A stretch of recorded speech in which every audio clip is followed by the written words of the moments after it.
Yeah, recording. Okay, 3, 2, 1. Welcome, dear listeners. This is episode 111, or 111 of the Devon Dice podcast, recorded on the 26th of November, 2023.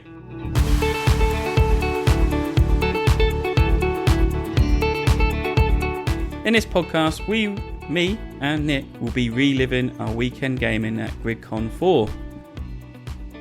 Hi, my name is Joel Wright, host of this podcast, and joining me tonight, and only him, is Nick Shaw, podcast resident board game designer and link master. Good evening, Joel, and good evening, everybody. Yep, and I didn't invite the other two because this podcast is hopefully just about Gridcon 4, and we can squeeze it into an hour. They weren't there, so they can't join us tonight, basically. So just to recap on some things that we keep going on about, the 24-hour board game mini marathon, or half marathon. They've got 18 tickets left, so if you want to go along on the 27th of January next year, 11 to 11, then still a chance to pick up your tickets. So I'll be there. Hopefully Nick will be there once he decides to pick up a ticket. And there's also the North Devon board game weekend, but we're not sure what is left on that. I guess it looks like there's no day tickets left. Day tickets. It looks, but I'm sure there might be a room or two left. But maybe I can get an update after I've done this recording, because I've just thought of it. So yeah, there might be a chance. If you still want to go, then yeah, get along there and put yourself on the waiting list and see if anyone drops out. Into quick news, and the one big news thing, well, there's actually two. Nick's put the other one in up and coming stuff. Is that Asmodee has announced a lot of job losses. So this is quite interesting, because if people are not aware, Asmodee is actually owned by a global conglomerate, I think they call them. Which is called the Embracia Group, that's right. And they own lots of different industries. A lot of video game industries, and other stuff. They've got tons. They're basically like... They're huge. They're huge. They just buy companies, and then... They're like Asmodee, but even bigger. They own Asmodee. You thought Asmodee was buying up all the board game companies. They're like Disney. They just buy everything. This company buys anything that takes their fancy. And as I say, they own actually a lot of video game companies. And there's actually been a lot of news of video game companies having cuts, job losses, things like that going on as well. So, and I think personally, even though Asmodee or Embracia says that like board game industry has had a massive growth, I think Asmodee's taken a bit of a swipe with the axe as they've been swinging it around in other places. Also, I don't think board games make as much profit as like video games used to. Indeed. And other businesses. Yeah. And so while they thought, this is like a new up-and-coming industry, it's still, there's a massive outgoing, there's a massive cost to making this stuff. And there's probably not the same return that they expect with video games. So yeah, I think it's an unfortunate series of events that this is happening. Maybe... It's sad to hear. It's just under 1,000 people they've laid off in the last 3 months. Apparently, and I think that'll climb. A lot of people. Yeah, quite possibly. And this has all kind of been driven by. I think there was an article which was linked on this one, which is about an investment that went bad, and they lost billions to that, and it has just snowballed from there, which is a real shame, because, as you said, Asmodee, that part of Embracer Group are actually doing really well. Yeah, they had something like 25% growth over last year, so they're really, really good. But this is the company that have Ticket to Ride, Exploding Kittens, and Catan. So it's huge in board game terms. Huge IP. Yeah, it's huge, like constant evergreen board games that will always sell. Printed in the millions. But it's always one of those things that it's not the same as video games, where they release a video game and they expect it to be the next big blockbuster kind of thing. And But even that scene's changed me now because you've got subscription services. So, like Microsoft, Xbox, they invest into video games to put onto their platform. And there was actually a news article recently, or actually it was highlighted how much Xbox pays for certain titles to be on their ultimate package deal. And like some of it's eye-watering amounts of money. So it's crazy. It's crazy. But yeah, I don't think it's in the realms of this kind of thing. But it's unfortunate. But they've just got hit by the effect on the rest of the business, unfortunately. So that was our sad news of the day. Yeah. Cool news of the day. We'll bring this forward to make it a little bit more up and come in. Mistborn, deck building game. You brought this along, Nick. It's one that Sam posted actually on the Discord. Oh, Sam, sorry. Yep. So yeah, this is based on Brandon Sanderson's Mistborn book series, and they're going to the plan is to make it into a deck building game like Dominion. So this sounds very interesting. Brandon Sanderson, very good author, very popular author. Definitely. I believe the Mistborn series is very good. I've not read it personally, but I know Sam's read some of it, and it's very well loved. So hopefully they will make a decent deck building game out of it. Definitely.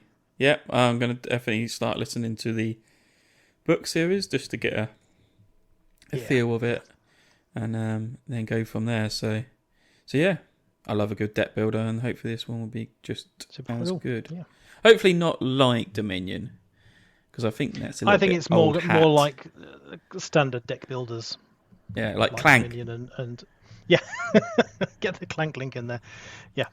It'll be a standard way of building deck, but hopefully they'll have some nice twists that bring the world to life. It'll be good. And already this game's only just been out. It's still very fresh. If you open that box, you'll still get that new game smell come from it. It's that fresh. They've already announced expansion. World of Wonders is World Wonders. Sorry, I keep saying that wrong. I'm trying to read what the subtitle of the expansion is called, but yeah, a new expansion to a game that Mondo hasn't even come out yet. It's only just been released. World Wonders Mundo Wonders pack. I mean, so it's basically given on the box art is given a kind of feel of what to expect. So you got like the clay China army. Is it China? The terracotta army. Terracotta army. The Sphinx from Egypt. Some Chinese built like the White Castle. Is that the White Castle? Could be the White Castle, couldn't it? Yeah. And I did actually put on a temple.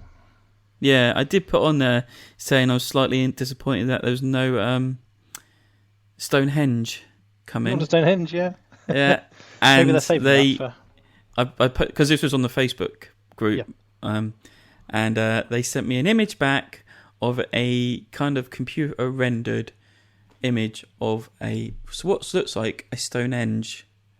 Oh. So yeah, they're not disappointing. Cool. So it's adding 9 new wonders. Yeah, and a new game mode apparently as well. Yep. So that is pretty cool. I will link. I've just found the link to it on Board Game Geek, so I'll put in the link. There we go. So now people can click the link on the show notes. Half a link. Oh, I've only half a link. I didn't select enough of the word. There we go, and then There we go. Yeah.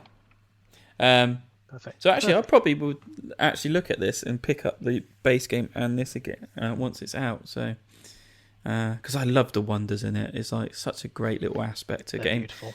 It doesn't do anything mechanically, but they do. But it's table presence, isn't it? That's table presence, and it's great, and it was fun. So, nice little game. So yeah, that's the quick news.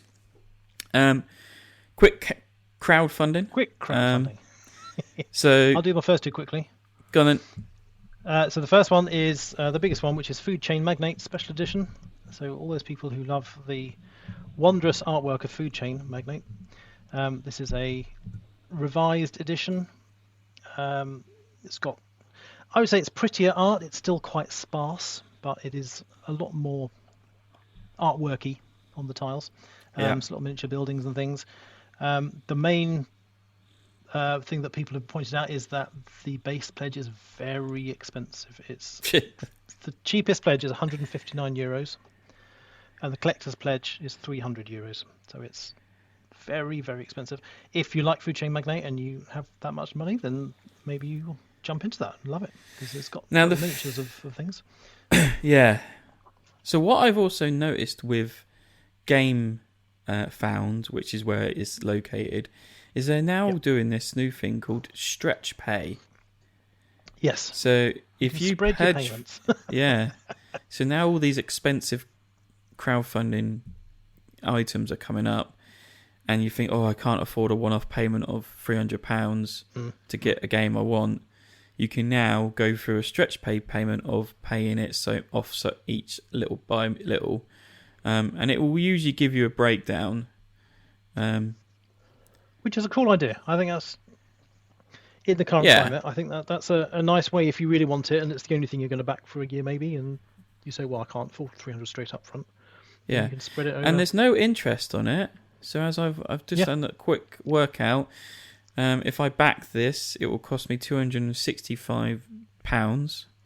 If I want to do the stretch pay payments of 5 instalments, then it's going to cost me £53.11 monthly. Which, I don't know, if that's helping to increase pledging and things like that, then it must be great. If there's up there, or they're trying it out to see how much it does affect it. But we'll see. We'll see how much we have to see, because I mean, even though you're paying it over monthly, it's not like it's the only thing you do, kind of thing. Like, if you're heavy into Kickstarter and things like that, then you'll have a outgoing each month, which will increase, and you'll be paying £200. So yeah, Food Chain Magnate. If you loved the game, I did enjoy my early play of it, and it has some lovely components in this version. Yeah, the little miniature buildings, nice trays to store everything in. It's got, interestingly, the money bills they've made of high density polyethylene that feel like fabric and are tear resistant. So it's like paper money, but it feels like real money, which is quite bizarre. I'm intrigued to see what that's like. But yeah, lots of nice little bits. Yep. Yeah, if you fancy that, take a look. The second one on my list was just a quick, cute one, which is a little roll and write called Wildlife Dice. Just got some very nice little artwork in. It's only €8 for everything. This one's on Kickstarter. It's got another 11 days at time of recording. It's just looks like a fairly standard roll and write. The one thing we would note is, as Sam pointed out, if you're colourblind, then it's probably going to be literally impossible to play, because a lot of the mechanics rely on different coloured areas, and the colours look so similar if you're colourblind that you might have real struggles on that. But if you're not colourblind, or you are still able to tell the colours apart, then it's got some really lovely artwork, and it's a very low buy-in price. So have a look at that one. Yeah, but you also then need like the amount of colour and artwork on it. You're gonna have to have access to a printer that you don't need to pay the cost towards. Yes, sneak into Works printer. There we go. That's it. So yeah, even though it's only $8 to buy, you still got the printing costs. Probably on cost your you side. more in ink to print it. So which is lovely, but anyway, that's by and by. So and then your one, Joel. Yeah, so mine, I'm not backing it. I mean, I don't know if I've come here to gloat or I want to highlight, but it's the new Simon game, DCeased. It's called, a Zombicide game. So where last year we had Marvel Zombies, a Zombicide game, we now have the DC version of it in a way. But where Marvel Zombies came with its new unique mechanic of you were playing as a zombies heroes, and you were just trying to eat stuff to remain alive or remain in the game. This time, it's now just like the same. It's what the Zombicide has always been, is that you're playing alive heroes surviving a zombie apocalypse and using your powers to defeat those. They do have zombie heroes as the abomination large zombies coming in, and they have their own powers and trying to destroy you, which are really quite tough. But there's no the twist around mode. You can't play as the zombie No. heroes. You can fight against some zombie superheroes, but you can't play them. No, so and it's so interesting. I've been just following along with it casually. I'm not interested in backings. DC is not my forte at all. I like watching the movies. I played Batman on Xbox a bit, but I really don't really care. And I am a Marvel fan, and at the minute there's 4 days to go. It's made 300,000, I think. Sorry, put my teeth in. 1,300,000, and in dollars, and it's got 8,000 backers at the minute. When Marvel Heroes finished, it had 29,000 backers and 9 million in the bank. Oh, it's just worlds apart, really. It is. Insane. I mean, I've actually done a little bit of research, so I've spent probably way too much time on this. But in the first 24 hours, Marvel Zombies did $3 million. In 24 hours in DCeased, it's done 500,000. It's a massive difference. Is significant. Yeah. And they're still obviously they're way past their goal, but I wonder if they were expecting more. I don't know. I don't know if they were expecting it to be. Well, they might expect a little bit more out of it. I mean, actually, I should have looked back at the other Batman games that they released, because I think they did really well. But it's not that it's doing badly. It's just it's compared to Marvel, it is significantly underperforming. I mean, at the 24-hour mark, DCeased had 5,000 backers, where Marvel had 11,000 backers. So huge, massive uptake, like twice as much in backers. Yeah. And 6 times as much in funding. Now, there's 2 elements to this. At the minute, there is only one pledge level for DCeased, and that's to get the core game. And you can add add-ons all you like. They've not brought out the all-in pledge yet, which will probably happen in the next couple of days. But at the time of when Marvel came out, there was free pledge levels you can go in at. So there was the just getting the zombie game, which was like you as the hero zombies eating everything. You could get the Galactus pledge, which came with a massive miniature. There is no massive miniature in this. And then there was also the 2 core boxes, so you can get the zombie side and then you can get the hero side, the X-Men Resistance. And I stayed maintained back to it like at $240. So there's a bit of difference between it at backing, because you had twice as much. Like if you backed at the Galactus level, that's $400. So if everyone put into that, that's going to raise it up. So there could be that issue with that. There is just one pledge. But maybe Simon thought they were learning from maybe some mistakes they made in making the Marvel one too complicated, and so they simplified it with a single pledge with add-ons. But maybe that's backfired on them. Maybe. Is that all that's available? I won't bother. I mean, I noticed the shipping is also not cheap. I don't know what it's like. See, that was another thing. Okay, so that goes into the bottom of the list. So it's $47 for the UK, and the pledge itself is $130. Yeah. So it's between a half and a third of the cost of the game is for shipping. So yeah, with 4 days to go, I mean, it already hired it's 1.3 million and 505 backers. Marvel at 4 days was at 5.5 million, and in the last 3 days really ramped up. But they had 20,000 backers at this point. Yeah. Which then got me looking at the stretch goals. So I always remember this when it came out and we hit that mark in 24 hours. It's like, Jesus, when are they going to start releasing stretch goals? I don't think they could keep up with the amount of people who were pledging for it. Yeah. That the first stretch goal didn't come out until the 2 million mark in Marvel Zombies. Wow. But in the DC, the first one came out at 330,000. So yeah, I think they are probably releasing those stretch goals. They've got a calculation, don't they? Yeah. Yeah, they will do. They look at the trend, they work out the initial, and then how well start it's going. announcing to scale. Yeah. But so it must have caught them out. So it came to me thinking, what has been the difference? Is it the fact that Marvel is better? I think better is personal choice, isn't it? But I think, is it more popular at the moment? That's what I meant. Is it more popular? And that probably based on the movies, Marvel is a lot more popular. People know a lot more of the characters of Marvel than they would in DC. I think we were coming off the back of Endgame was still kind of a Was it still a major thing, or Marvel was still doing quite well? They were still doing. I think they had. When was that? That would have been the first season of Loki, probably as well.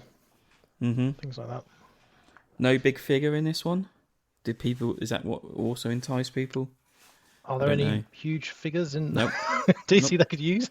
Nope. I don't know actually. I don't. Well, they must be. But I know. I get the feeling that an undead Superman is probably going to be overpowered for the. Yeah. Yeah. This you is just the problem. kill everything. Yeah. It's only just the one game mode, and there's no crossover. They said there was going to be you'd be able to cross this over, and then you can't because there's subtle differences between the crossover with Marvel. Yeah. Oh, okay. They did say there was going to be a link, but they can't because they've made things different slightly. Yeah. With the heroes and that, so which is a shame. Indeed. Some Marvel Zombie backers are still waiting for pledges to come through. So a lot of them have just said, "I'm not backing this because I've not got my first one yet." Yeah, indeed. And then shipping. This was the first big thing. This is when it hit people. They said, "Oh, this shipping is going to be this, and this at the beginning," and then as soon as shipping came through on the backer kit or whatever it was on, it was astronomical. And this is a lot of people actually asked for refunds at that point and said, "No, I'm not doing this. This is a joke," kind of thing. Yeah, but yeah. So I think are they people still suffering from that mentality? It was like, "Oh, I got screwed on Marvel Zombies. I'm not going to do this now," kind of thing. Indeed. So buyer's remorse. And just to lighten the mood, I think DCeased has got some of the best hero names I've ever come across. There are some great ones. It's three of my best ones so far I've seen. Dead Man. What is his power? Is he a zombie? Well, it should be, but he's not. He's a live hero. I suppose a the live undead dead man. hero. Yeah. The Question. That's the name of a character. And why is he called The Question? Is that the question? I don't know. I already thought they had the Riddler. He had a lot of question marks on there. He did, yeah. And then also Kite Man, which is the best hero I've ever heard of. It's almost like Hot Air Balloon Man. Oh, so Kite Man just he flies around very slowly and only in the wind. Yeah, you've got to have a good strong wind, uplift wind to move around it. And you should see the image of it. It's just brilliant. Like, I think I've still got it. Oh, let's look at that. Yeah, you have to look at the image. Kite Man. But it's just great. It's just what you think from hearing Kite Man. Anyway. So yeah, that's it, hopefully. So we've got that that's all on our list so far. Yep. It is.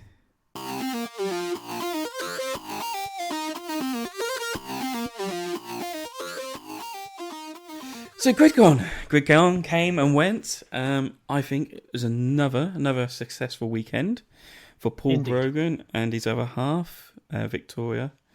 And they did very, very well organising. They did. The convention. It was very well organised, very well run. I don't think there was anything we noticed that went wrong in any way. No. The hotel more staff on for the bar and food and stuff, so there was never really any waiting for getting served at the bar, which is great. Food came out really quickly.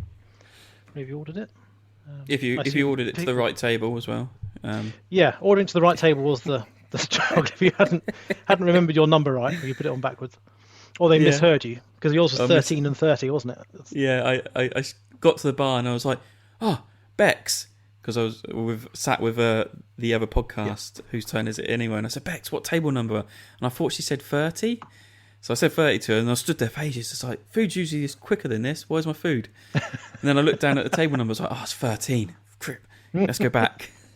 And they said, oh yeah, we went to 30, but no one was there. I was like, yeah, I was at 13. So they came me out kind of a wilted jacket potato. But they kept on the bottom. Yeah, I can't complain. But everything looked great. Done an excellent time. Raffle was massive. Oh yes, so many things were in the raffle. It was really impressive. And definitely, they blew past last year's figure for the money they raised. Over £6,000. Yeah. So, but a lot of people were now putting a lot of money in. I noticed quite a lot of people because they're amazing. They wanted edge their bets. So they were like, I'm going to put 80 quid in. I'm going to put 100 quid in. Yeah. And because you would easily get that much worth of games back. So it's if you win, it's well worth doing. Well, yeah. And I actually did win a bundle. And it was on the last ticket I brought. So I actually spread my payments over the weekend and gave them 20 quid on Friday and 30 quid on Saturday and I think another 30 quid on Sunday. And the last ticket, the last number on my strip was amazing. Yeah, the one that came up. So I was like, I should have waited until Sunday. But then I wouldn't have got it because it would have been out of sync. So yeah, I'm happy with them. Well, yeah, happy I won a prize. There was a few people that said put in a lot of money and didn't come away with anything. But hey, it all goes to charity anyway, so who cares? Indeed, good cause. It's a bonus to get something back. So yeah, me and Nick travelled up most of the weekend together. And very early in the morning. Far too early. It was quite early. Going up in your little noddy car with all the stuff in the back because I couldn't get my car, get the wife's big car. But anyway, my little car. Yeah, it did a good job up those hills. It did. So we started the Friday off running with Castles of Burgundy Special Edition. So did indeed. Yeah, this is your game, me Nick. and Graham, and we added in the Vineyards expansion, and we're using the acrylic tiles as well. And yeah, I figured I'd start the weekend off starting with the game that I love, so that was a good choice, I think. I didn't have to do it. It's not complex to teach, really, because you'd played it once before, I think, hadn't you? Graham had played it before, and so we had a lovely 3-player game of that. Joel managed to win by a decent amount, actually, I think, which was I think the Vineyards scored it for you. But yeah, it was a really, really enjoyable game. If no one knows Castle Burgundy, go out and try it. It's great game. All about dice manipulation and mitigation of dice results to get the right tiles to trigger bonuses. And the Vineyards again worked well. I think again I would if you were playing with the Vineyards, you would want to tell other players to make sure that they don't let just one person focus on them, otherwise it will run away with them. With that player, but as long as everyone's going for it a bit or all going for it together, then the Vineyards are nicely balanced in that sense, and they don't distract too much from the main game. You do have to decide if you're going to go for them or not, but if you go for them, you can't let just one person go for them, or you won't keep up. But it was good. It was really nice to be able to play it. Nice to play with the acrylic tiles.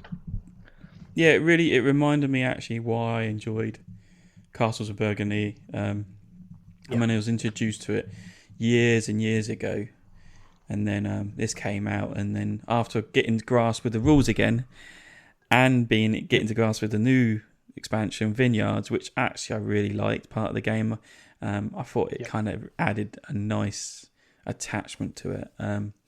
I just suddenly it just all clicked again. I was like, yes, right, I'm going to do this way, I'm going to do this way, and I could see like a path I wanted to go, and I enjoyed it. I actually was like looking at it, I was like, I could get this and add this to my collection.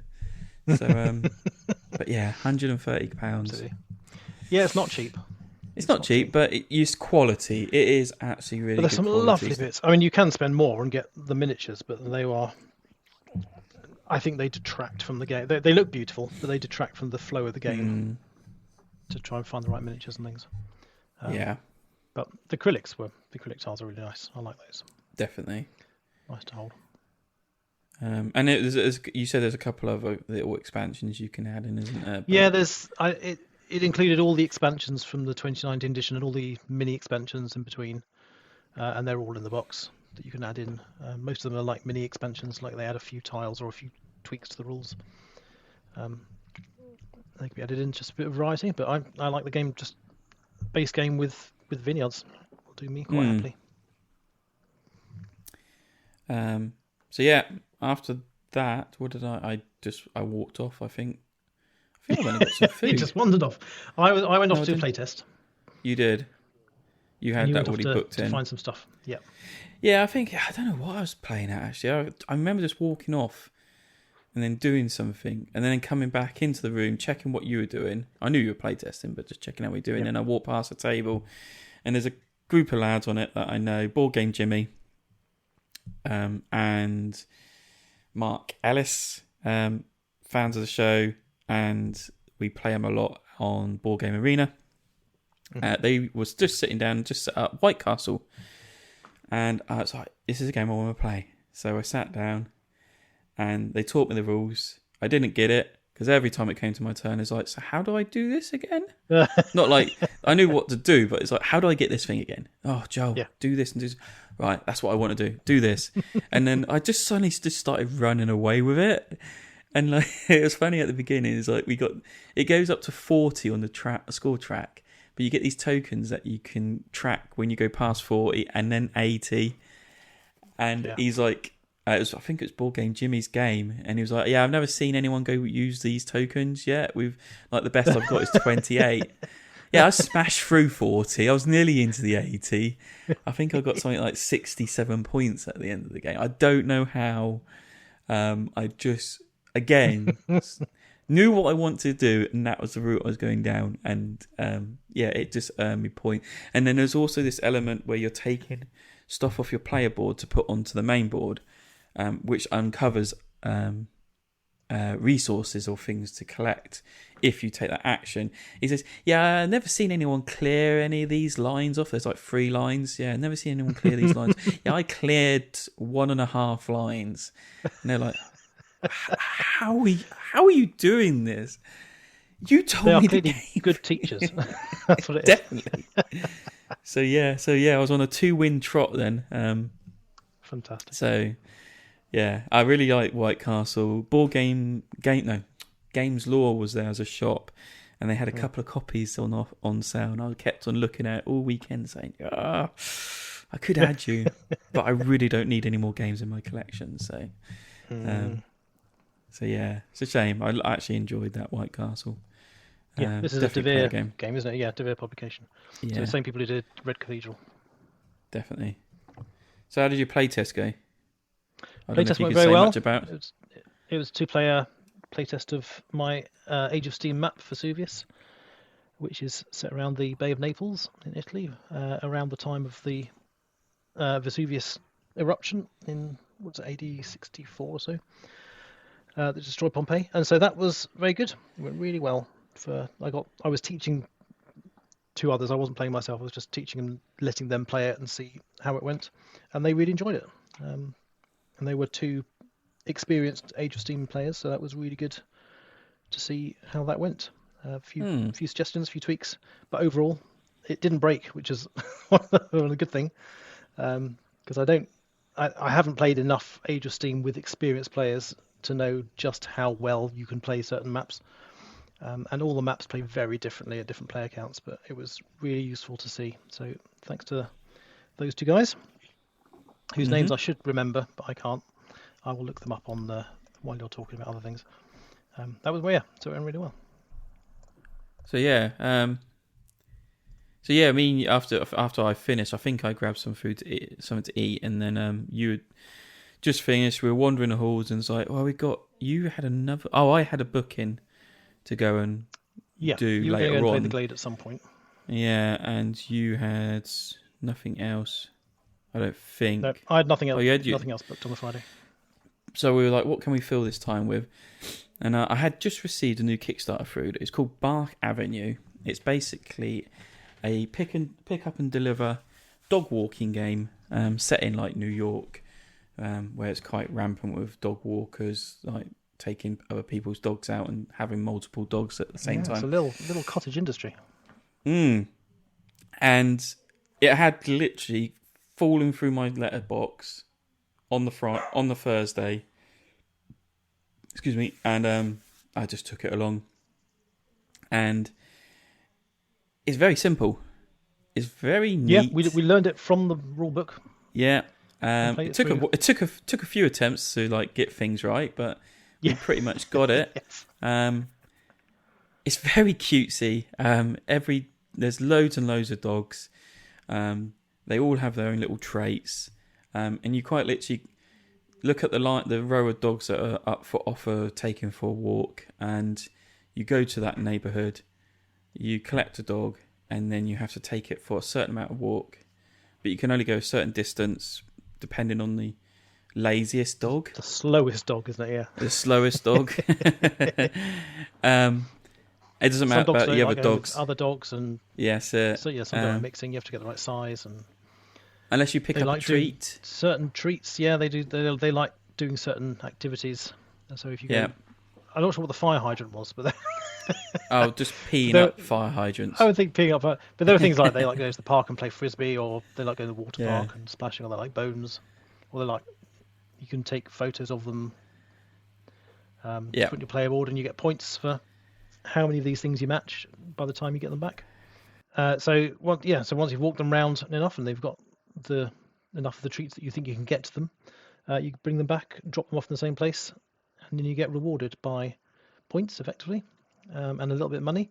We got a bit confused with the rewards because we thought you get the full amount of the money straight away, and halfway through the game we completely run the bank out of money, and so we realised that actually you get paid the full money for the dog walk at the end of the game.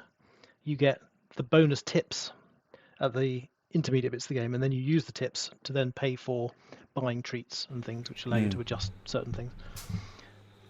So we got that a bit confused. So halfway through the game, we had to then try and put back the right amount of money, and then make sure we had the right amount of tips out of those because we didn't keep track. So it was kind of a learning game, but we got to the end. It was good. There's also stars you can unlock from your board when you achieve certain things. Yeah. You got the poo dice. Triggers? Yeah, you got the poo dice, whether the dog poos or not, and you get bonuses if the dog poos on the walk. Yeah, which is brilliant. I don't know why you get a bonus for that, but I think that's the idea of taking the dog for the work, is letting them go to the toilet, isn't it? So I mean, exercise and toilet, that's all you need. But you get squishy little poo piles. Oh, little squishy poo. Things. Yeah. So it was great. It was a great little game. You have events as well. Came up every round, which said you couldn't go to the park or something, or you can move diagonally and things like that. So it was a nice little mix of things in the game. Quite enjoyable. So as I said, it is Kickstarter, but I think it'll be out in retail soon. So if you like dogs and you like pick up and deliver, family game, it will work quite well, I think. Indeed. It's lovely artwork as well. It's really nice. Especially the cover's really good. And Honey's on the front cover. Yes, your dog Honey. It's on the front. It's not my dog. Not it's their dog. But it looks so much like Honey. He was very excited to see me when Joel came around to drive up. She was very excited to see me. So it was she's just excited to see anyone that walks through. Indeed. Door, so. Still had some time before my next game, so we played Cabanga. Oh, that was great. Cabanga. It's a great little card game. I actually really like it. It's a classic Amigo game. Yeah. So it gave me the feeling of Six Nimmt, but simpler rule set than Six Nimmt. Where sometimes Six Nimmt is hard to teach because people can't quite get where you're meant to put the cards on which row and things. And this was so much simpler to do, but just as fun. A lot of fun. Yeah, well worth give I think Cabanga a you try. stormed that. You beat me at I don't know how, Park but Avenue, yes. and then you 'Cause stormed it's it in the fewest Cabanga. points. You need the fewest points. I think I scored 3 points in total, and everyone else was in the 15s, 20s, something like that. I don't quite know how I managed it, but luck of the draw in a lot of cases. But it's lots of fun. For it was, what was that, 20 minutes? It took us to play that. So that was a good fun 4-player game. Yeah, good little filler game. And we didn't play that quite game. finish it, but we were probably a round off. But I had to run off because I was booked in to play the Glade by Richard. Is it Richard? It is Richard. Richard Breese. Breese. That's it. Guy who makes all the key key games and things like that. All the key games, yeah. Which he had another one out. He's also demoing another key game. Quayside. Yeah, I think it's Quayside. Quayside. Which looks quite interesting, but very I do love also all the key complex. games. Yeah. Yeah. It is. Yeah, I think they're getting slightly more and more complex the more he brings out. But I remember last year at Gridcon, I playtested one of his new key games, which wasn't that one. It wasn't Quayside. It was another one with a spiral boat track, which I really liked. So yeah, what was the Glade like? Because this is already published. Yeah, so the Glade, this is last minute jumping because like Paul Grogan always puts up a spreadsheet of people who can put games out they want to play and get interest before even the weekend. And then a spot cropped up in one of these spots. I was like, all right, give it a go. I didn't know anything about the game. I didn't even realise it had been out already on Kickstarter and was already coming out in retail. But so the Glade looks like a cute animal placement game, but it's not. It's a mind-melting opposite end of Scrabble, where you got images instead of words. And I should be good at that, but it just melts your brain. It was just every turn it got to me, and I was just like, Richard, can I do this? Is this right? Yeah, that's right. Yes, you got this. Or can I do this? He goes, no, that's not. I was like, flipping hell. And it's one of these. It's like, so pretty much Scrabble, you got a bag of tiles and you draw out, so you've got so many in your rack, and you've got 2 levels to this rack, and there's like 4 different animals in 4 different colours with different food elements in the corner. So you've got 3 things that can be different, and you've got to place down at least 3 items that have 2 elements the same. Yeah. I'm sure I'm getting that right. So you put that down on your board in your forest, and then you have to mark on this other grid board of like the one thing you didn't put down with this mushroom. Yeah. So if I put out all 3 different animals, but in the same shade, or the same colour, with the same food, then I'll have to go to the board in the middle and find the animal I didn't put out in that shade with that food, and put my token on that. Right? I can see the mind melting starting. Yeah. Yeah. And I think that was the biggest thing, because then it'd be like, oh, I can do this. But then someone could come along, even you could do it actually. Someone could come along and say, oh, I've got this tile that makes up all those animals of the one you're missing that you just put down.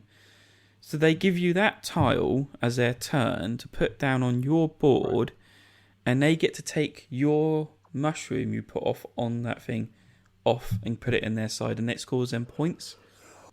There was also an element where if you made like you surrounded a square by all 4 orthogonal sides, you could put this other token inside it, like a kind of enclosed area, and score more points. And I was just like, I thought this was going to be cute. Yeah, I'm but it was actually dying. My mind-bending. mind. Oh my goodness. I really liked it as well. I was just like, Yeah. this is great. And I was like, again, looking at, there was boxes down in Games Law, and I was just like, I really want to buy you, but I don't think I could ever be able to explain this to the family. Yes. Yeah, if you're So- teaching it, that would be a problem. And yeah, it was great. But yeah, did my brain hurt after that? and I won. I don't know how I did it. It's just like, it's like, because even that element of putting the tile on, where like finishing off someone's board, I didn't get until halfway through the game, and I was like, oh yeah, you can do that. Oh, Yeah. then you're looking at the middle board and try and compare. Okay, so I've got to, I can do that now. Do I do that, or do I put this down? Oh, I'll just do that and just like take someone's mushroom. And there's a point mushrooms flip over and become 2 mushrooms. I was like, how does that happen? And he's like, oh, you do this and this. I was like, oh, I can't remember how that happens now. So yeah, dear, if you like Scrabble, you like images, you like cute animals in forests, you'll love this game. Oh, I do like Scrabble. That's tempting. It's tempting me now. Because I saw it originally. He had it last year, and we just didn't get a chance to play it in prototype. But I saw it and thought, oh, that looks a bit too cutesy. But no, that sounds like it's a lot more thinky. Oh, more yes, it is. I might have to check it out. So while I was like, my brain was leaking out my ears, you were doing what? So I had, first of all, a quick game of British City Poker, which is a little ladder climbing card shedding game with David Digby, one of my fellow co-solo designers, which I work with. So we had a nice quick game of that. It's a very nice little card shedding game, fairly simple. And then after that, we did a demo of one of the new Snowdonia Grand Tour expansion scenarios, which was the Isle of Wight scenario, which was really quite fun. We really quite enjoyed that. So David and I are working on the solo mode for Snowdonia. So the Grand Tour, we're going to kind of do a revamped version of the solo. So we had to learn these scenarios anyway. So we thought it'd be a good time to go and catch up with the rest of the development crew. So we played the Isle of Wight scenario, which was very interesting. It added a lot more changes to a standard scenario than any of the others I've seen, because there were 3 separate lines you were building at the same time, and they were geographically correctly positioned on the actual map of the Isle of Wight. They still have some things they need to sort out with how that's going to be visually represented, because it was a bit tricky to track which line was which. But it worked very well. You had a boat race going on the outside, which was good. And then they also added in a flavour of this campaign mode they're putting in, which effectively is you have a hand of cards, or you have a deck of cards at the start of your campaign, and they're all fairly basic level cards, but they give you a little boost on certain actions, and you can play one every turn, and you always keep drawing up.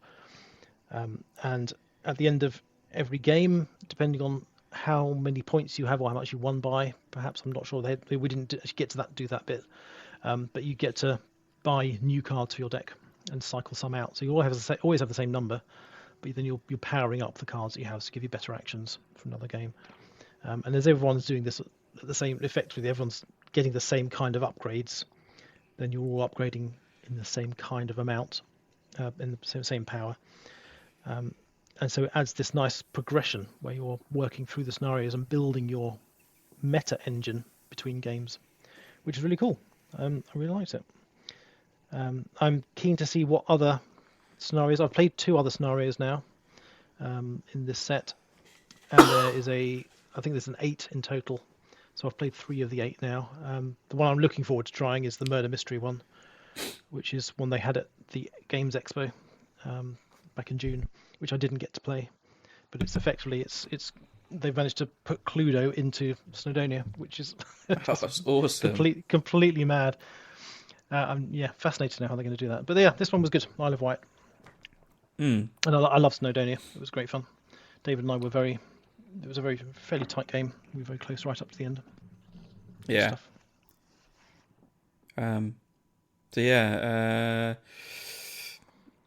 So when Glade finished, I came down. I had another game booked in later on. I think it was meant to start at 6, but they moved it to 7. So I grabbed some food, and that's where I got the tables wrong. And I sat down with the Whose Turn It's It podcast, shoveling his food down my throat because it was nearly time to go and do my other game. And we were playing just one, at which I did terribly at because I was probably eating and like trying to get to the other game. So yeah, we did do that. But I went off and played World War II Quartermaster General. Second time playing it with Mark Gibberton, who is probably our number one fan, hopefully again. And hey Mark.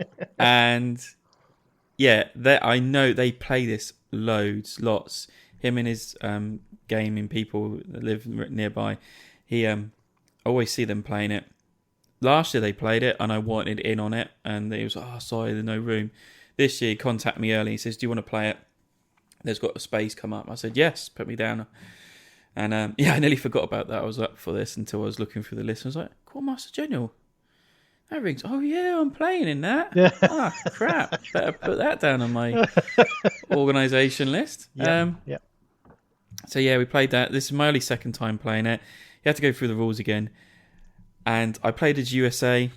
And I think I played as Britain last time, but it's like one of those things. Now I see the deck, and now I see how it all plays out and what can happen and things like that. I play it so much differently as USA. It was like, oh, I didn't know this card was in this. I didn't know this would happen. And all of the factions, they're so asymmetric, aren't they? That you kind of have to know those cards beforehand to know what you're able to do and what you're meant to try and do. Definitely. It is one of those games you just got to keep playing it. Yeah. But if you keep getting a different side, then it's gonna be all new. Yeah. Which keeps it fresh. I mean, that's because it plays up to 8, I think, is it? I can't remember how many. No, only 6. Oh, 6. Plays up to 6. Yeah. Where you only 6. One of the. I think it's the best at 6. I think you can go down. BGG says that. Says it's best at 6. Yeah. Yeah, you got it. You want all of those in there, don't you? You've got that interaction going on. Yeah. As well.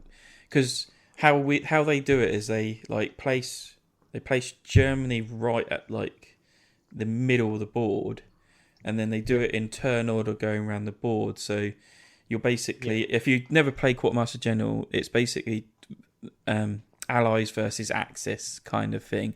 3 people on allies, 3 people on Axis, and it's kind of a better version of Risk in a way that you're trying to control areas of the map, and you have to have links of supply from actual command posts to where your tanks are going out. So if a tank gets blown up in a country and it breaks the link, then the tanks that are not connected again to your command post will basically explode because there's no supply getting to them anymore. It all governs by your cards, and you can only play cards to do stuff. And every country plays so differently.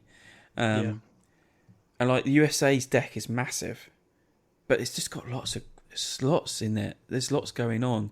There's certain things I do that others don't do, and I can't do that others do, kind of thing. Yeah. And then at the end of each person's turn, they calculate points by what you control. And so so it's quite interesting watching the number go. And it's only 2 tokens, so you've got the Axis and Allies, and you're just trying to move your side token up further.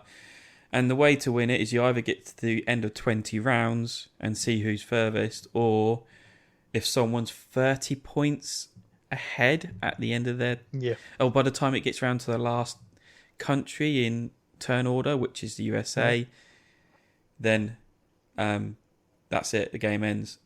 Which on one round they were 30 points ahead, no, like 36 points ahead, and they were looking at us like, I don't know how you can pull this back, Joe. And I was looking at my cards, I was like, oh, I think I know how to do this. And I had this card where it allowed me to draw a card from my discard pile out of my back out and play that.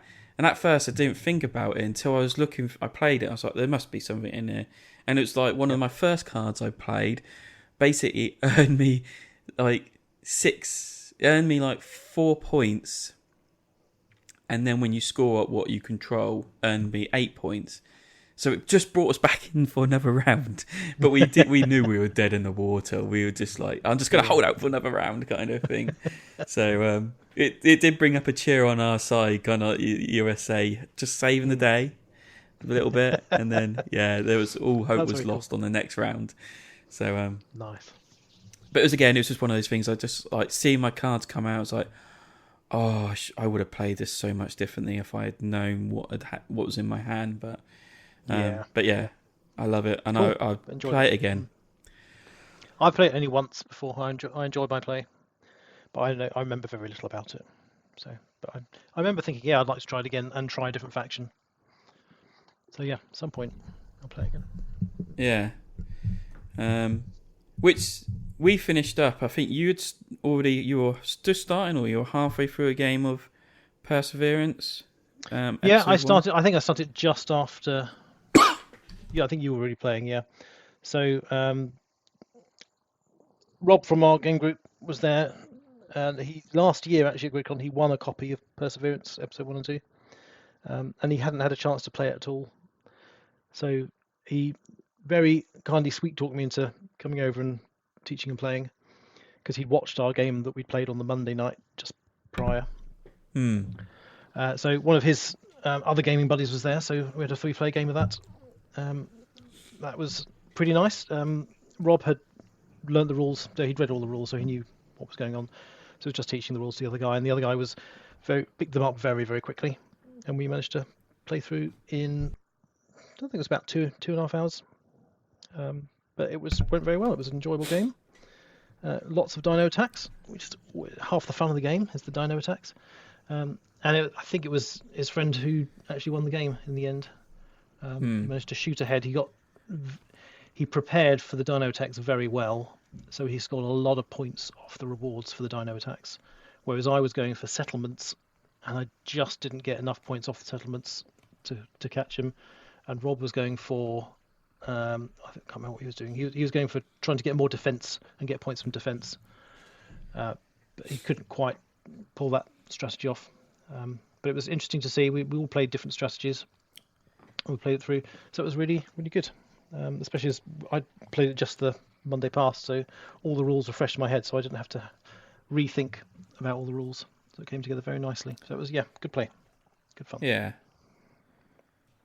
And while you were doing that, and because I had finished Quartermaster General, marking that, they kind of was someone. I think someone come over to him and said, "Do you fancy playing this?" And they were like, "Oh, maybe." And then once we finished our game, they was like, "Yeah, let's go and play it." And I was like, "Oh, I might join you with this. I've got to play it at least once just to see how it is." And it was Blood on the Clocktower. Mechanic of one of my dislikes. Social deduction. And hidden roll as well. And hidden roll. And I don't mind hidden roll. It's just social deduction. And I was just like, I've been putting it off. I never really wanted to play it, but I think I just need to play it once just to see what all this big glamour is. Yeah. And I came away with, yes, it's werewolf. Yes, it's diplomacy. Yes, I'd probably play it again. Just the once more. You enjoyed it enough to like it?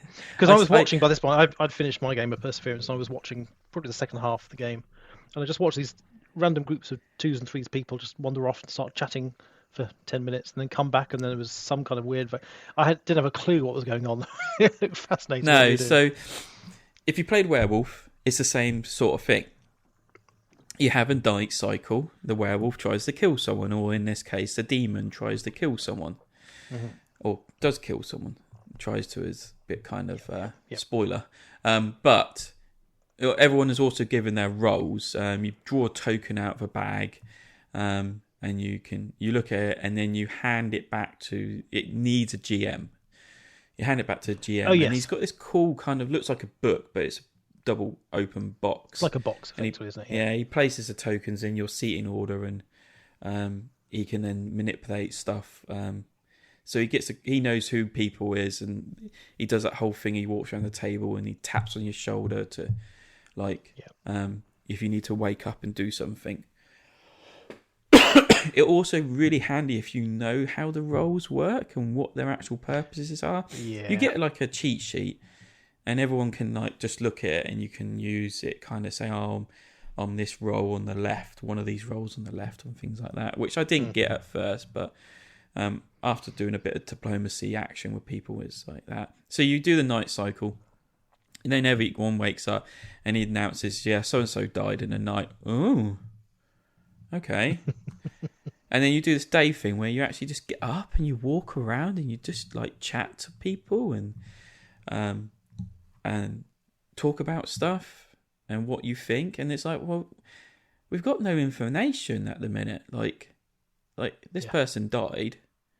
That's it. And they're like, so who are you then? What's your role? And I was like, I don't know if I want to say yet.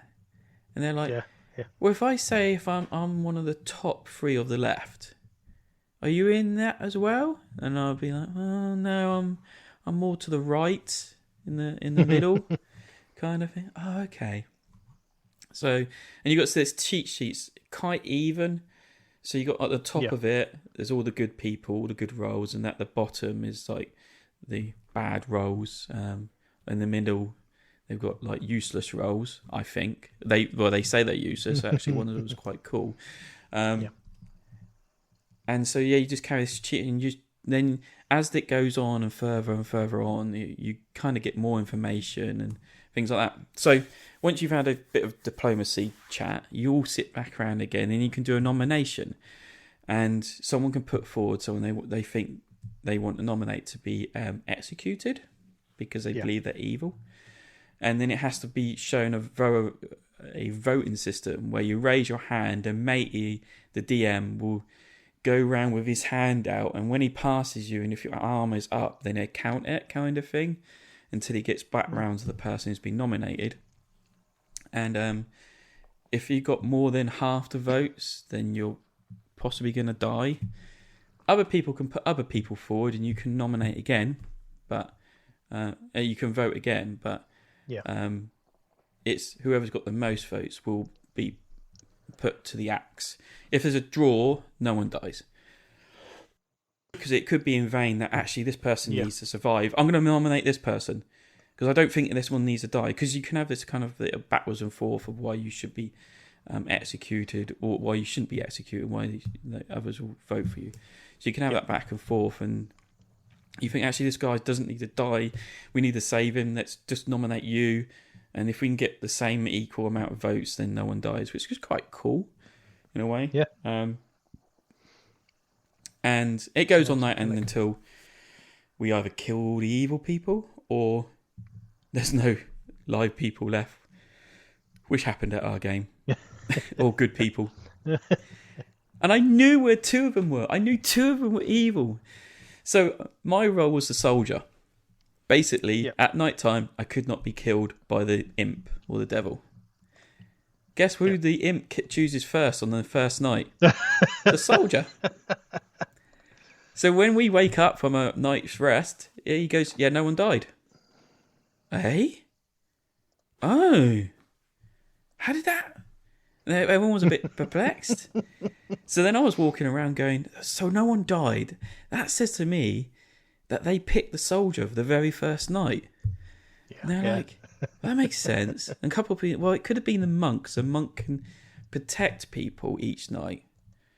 I said, but that'd be a lucky hit if they protected the very first person to be very firstly killed by the demon.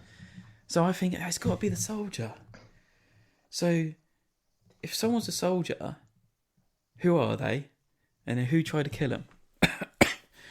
And it was so funny because one of the last nights, I was chatting to this guy, and he hasn't really moved. He's just kind of sat there, kind of just watching everyone. He's had a few conversations, but so I walked over and I was like, "All right, so what's your game then? What are you up to?" And he told me, I'm one of these. He goes, I'll tell you, I'm one of this. I think he actually said he was the monk. And then I was like, all right.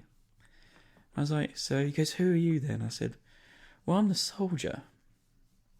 And I said, and I think they tried to kill me the first night. And he was like, oh, okay. That could make sense. No, he couldn't have been the monk because he didn't say he was a monk. I think he just said something something useless. Yeah. So then, and then as I get finished with him, Graham, who we played Castles of Burgundy with, he came over to me. Yep. He said, Joel, I hear on the grapevine you're the soldier. I was like, oh, that's funny. Because I've told no one but this guy in front of us that I'm the soldier all night. So when it came round to it, I was like, right, I'm going to vote Graham. So we sit down and I'm all ready to go. And then mate, he's coming in, he's done his little announcement. He says, right, so I want nominations. And before he finishes nominations, some guy that we played Quartermaster General puts his hands up and goes, I want to nominate Mark. And Mark's like, why do you want to nominate me? He goes, it's because it's just you, mate. Just you. And he goes, oh, forget this. And I was like, no, you ruined it. And they put the votes up and he got loads of votes. Oh. And I was like, no, I want to I think Graham. And I tried to explain why I think it was Graham, but I got not enough votes for it. And so, yeah. I got killed off by being poisoned because that was the only way they could kill me off. And Graham was the Baron. Right. I think the guy I spoke to and told her was a thing was the poisoner. Yeah. And I can't remember the other person. Oh, I think there's a guy kind of in front of me to the left. He was the actual imp. But he was telling me he was a monk. And he was protecting this guy for some reason. I was like, why are you protecting him? He was like, oh, because of this. I was like, well, that doesn't make sense. So yeah. It was fun. It took a long time, but as I said, Mark was the drunk, and the drunk basically apparently it's a useless role, but I think he had the most fun out of it because he was just telling all sorts of wild stories. Yeah, you just and at one point he was telling them he was the soldier, and and and then he'd just make little slip-ups that weren't even true, like, oh yeah, we tried to kill you the other night, kind of thing. Oh, I didn't mean to say that. It was like, what is Mark up to? And then I was like, oh, you played a great drunk. Absolutely nailed it. It confused everyone, but it was funny. Yeah. That's really cool. So yeah, I didn't survive Night on the Clocktower, Blood on Clocktower, and nearly didn't survive the drive home. Oh my word! It was the rainiest drive I've had to do in quite some time. It was torrential rain driving home, but we made it. Only aquaplaned a couple of times. there was one of our I literally tried to hold on to whatever was on these cards. It's like, oh my goodness, it's just like, yeah. But it was the wind and the rain. Oh man. Yeah. That was a tough drive. I so wish I had my big car. Yeah. But anyway. So yeah, we made it home. Made it home by 1 a.m. 12:30 for you, 1 a.m. for me, and then I was back on the doorstep again at 7:30 next morning. Yeah. Well, we saved some money. We didn't need to pay for hotel bills. Absolutely. So, yeah. But it's only an hour up the road. Who's complaining about an hour? But anyway, so I went straight off. Actually, I stumbled onto a game because I didn't have anything planned early later on, and Marcus was just setting up a game of Planta Nubo, which is a game I picked up from Essen. Paul Grogan actually had a load of big games set out already, ready set up on tables, so you could quite literally, if there was a space and hadn't been booked out, sit down and play these newish games that are coming from Essen. So they were just setting up for 2-player, and I was like, room for no one? They're like, yeah? Have you played it yet? Nope. Oh, okay, we'll teach you the rules. And it's good. It's slightly complex. I like some of the mechanics in it. There's a little bit of lots of stuff going on. Yep. Lots of game stuff going on. Like there's a card row, like Lost Runes at Arnek, where there's 2 types of cards out, and this staff moves around each round, and one side gets shorter and the other side gets longer, kind of thing. Yep. Okay, I see what you mean. Yeah. Looking at the images there. There's tile placement, polyomino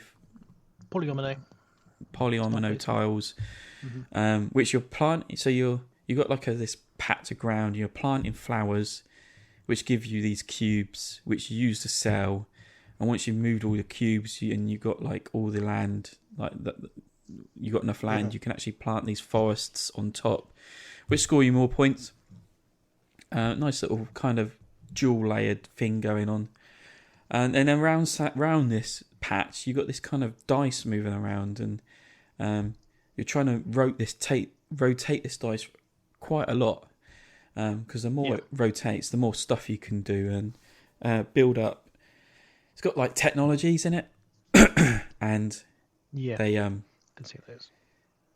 And more batteries and power sources you get on it, the more points you get, or the more you can activate that tile. And at first, I didn't realize it's like you also you also have this kind of grid formation of tiles, and you got 4 action tiles, and you have to place it between 2 of these squares, and you can only do 1 of these squares you place next to get the actions from it.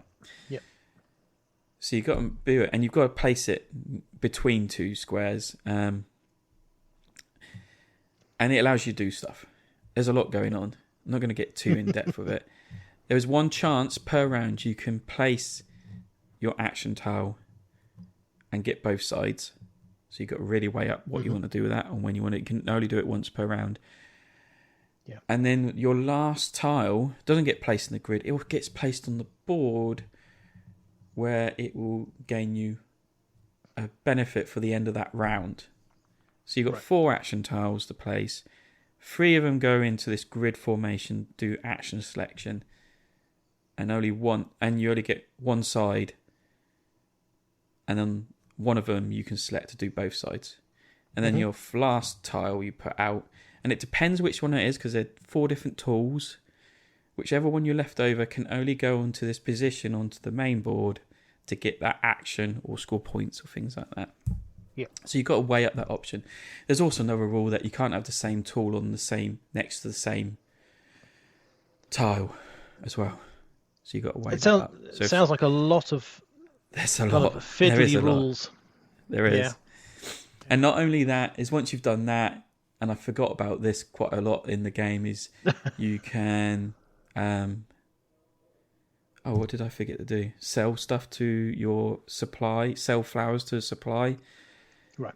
And then you can also activate one of your cards that are around the board that you've got power on it, and things like that. There's just so much going on. Again, it's great, and I actually look forward to being able to bring it out, but I'm not looking forward to the teach. Indeed. Because it's a lot. Yeah. So it does. It sounds like it would be a really clever and interesting game once you've got all the mechanics down and you know how everything interacts, and then it'd be a really interesting puzzle. But yeah, I think that teaching it will be fun. You have to practice that. Yeah, and I mean, I played it with Marcus and Rob. I've known them for years. Rob is one of these guys. He sees something, he knows where he's scoring his points from. He sees it straight away. Marcus is a bit like that too. He's a great Magic, Pokemon, any kind of card game. He knows, he breaks it and he develops his system. So that I'm competing with these 2 geniuses here, and I'm lingering back in the points throughout the game. Rob's running away with it. Marcus is complaining that he's got a broken card. And actually, by the end of the game, I caught up with them. But and it was actually quite close. I didn't break the 100 mark. I think I was like 99. But they were just over like the 100 mark kind of thing. So it wasn't that bad. I thought I'd be way behind. And I'm thinking, next game I know what to do now. But actually I caught up, so it wasn't that bad. Cool. And it looks very pretty. It's some really nice artwork on all the boards. Yeah, nice game. So while you were planting noobers, I was playing a a proper game of Age of Steam, not a prototype. I got to play with 2 other guys who are very good Age of Steam players. We played the Italy map, which is one of the expansions, and they had the really nice deluxe Eagle Griffin version of the game. And ironically, right next to us on another table was another group of 4 playing Age of Steam. They were just playing the Rust Belt map, the base game map. So we had two games of Age of Steam going concurrently, and that was really, really fun. Really enjoyed it. The Italy map adds in some interesting tweaks, as all the maps do. They tweak the rules slightly in some ways, and this one is kind of ideally suited for 3 players. It can work. Technically, it can work for 3 to 6, but it worked really well for 3. It wasn't too cutthroat, but there is a cutthroat mechanic where you can cause other people to lose income rather than you gain income by moving certain cubes. So that was really good. I really enjoyed that. That was probably my favourite play of the weekend, is to actually get to play a proper game of it with experienced players. A lot of fun. So if you like Age of Steam, the Italy map is a great one. Try it out. Awesome. After that, we got back together. And we did. Broke out a game of your copy of EOS Island of Angels. Yes. So I talked about this in the last podcast. I did. And I said how massive the setup was. The rules You weren't lying. And the game was. And we said, right, we're going to stick with 3 because Mark Ellis, I put it on the organiser. I still put it up to 5, but Mark Ellis came along and he said, oh yeah, I signed up for it. I said, oh, that's great, mate. We've got 3 player. That's what I want it to be. Yeah. See how long it takes. So we started setting up. And again, it was a bit of a setup going on. And Mark and Nick were having the conversations of life, and I was still trying to set up the game. And this lovely lady came in and goes, oh, are you just starting this up? I said, yes. She goes, can I play? I was like, go on then, yeah, sit down, have it. So I started setting her up as well. And as we're setting her up, and I was a bit much about to I was about to do the rules. I was to do the rules, and she turned up. So then I had to set her up. Yeah. And then Board Game Jimmy came along, and he's like chatting away to Mark and everything. I was like, Jimmy, do you want to play? He's like, well, if there's room, mate. I was like, I didn't want to do 5, but okay, we're doing 5 then. So let's do 5. So I was just like, this is going to go on for so long. But it didn't. It was like, it didn't. Actually quite quick. I actually did look at the time. It was probably an hour and a half to 2 hours once you taught it. It wasn't that long. Because I knew all the I knew pretty much every rule, so I didn't need to keep looking backwards and forwards. I knew the outcomes and explained all that down. Everyone seemed to get it. It's quite simple. Take a pawn off your ship and put it on an action space. If you can't do that or don't want to do that, you take them all back and get your stuff back. You move around, sailing around the waters, collecting tokens, saving angels, and fighting beasts until the end of the game. And it was. I actually really enjoy it. I really like this game. I'm really surprised on it, and I think the isometric powers of each nations are really cool. The different random beasts and that come out. The event cards really good. Mix it up.